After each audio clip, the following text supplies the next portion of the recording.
Huwag ka muna magpakasaya, Jessica. Ang dali ko nang pumunta sa Canadian Embassy para itanong kung paano ang replacement ng passport.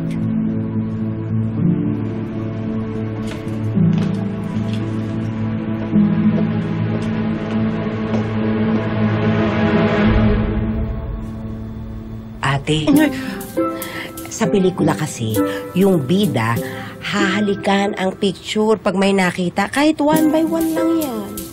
Tita, tumigil ka na nga. Halika na nga, maglinis ka na. Ituloy mo na yung paglilinis mo. Ikaw talaga, Didang? Oo, anak. Alis na kami si Joel na sa labas. Sige, anak.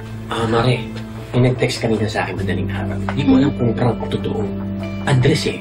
Baka sakaling nandun si Jessica at si Paring Manuel. Sige, mag-ingat kayo.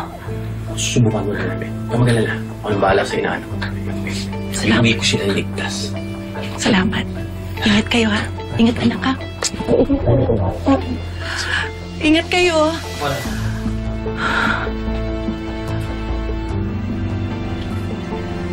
Mami, what time po kayo uwi? I don't know.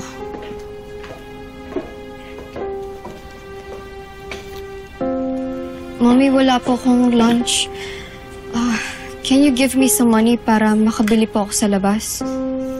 Akala mo pagkakatiwalaan pa kita lumabas ng bahay? May bigas dyan, dilata. Magsaing ka, magluto ka. Sige na. Balikan mo muna yung daddy mo. May kailangan doon. Opo, Mami.